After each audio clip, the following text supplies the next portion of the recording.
Hi everyone. Okay, hari ni H Live assignment cover konsert Tok T dekat ZKL. Wartawan I hari ni Ali. So kita orang akan share journey kita orang shoot hari ni, okay? Hi guys, okay I nak ambil kamera sebab nak pergi assignment. So this is Tinker Studios guys.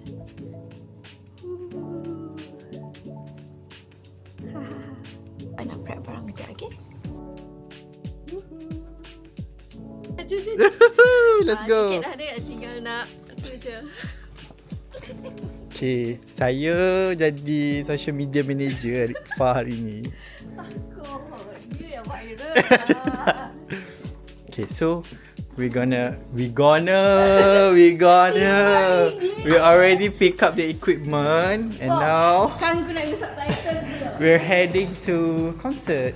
Weh, channel viral bertahun-tahun jadi wartawan tapi viral. Tahniah awak ahli tinker pertama ada stiker dekat TikTok Let's go. So kita dah sampai dengan redeem tiket. Thank you. Brisbane. Okay, Brisbane je kan? Yeah.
Macam ni lah korang time konsert bekerja.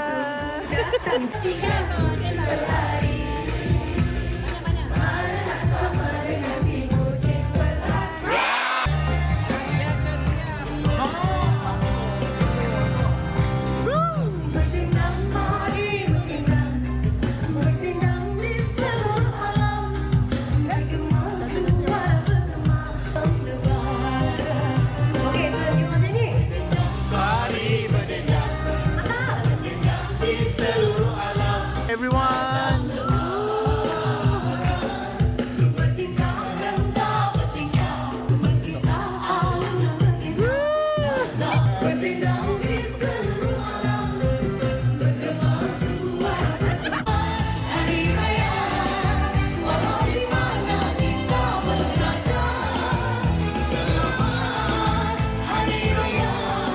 Hello guys. Okay, kita baru je sampai office nak ingest. Sekarang pukul berapa?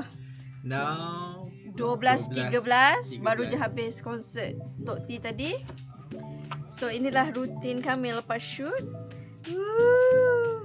Okay, ingest, lepas tu dah boleh offline. Okay, thank you Ali join vlog kali ni. Tunggu, tengok kita makan dulu. Selalunya tak sempat makan lah, time ni lah nak makan lah. Okay, Sama je ni korang ingest. Macam ni lah kerja, selalu tak pernah ditunjuk-tunjukkan. Ni lah korang gitu. Sekejap. Sukalah ship lah diorang.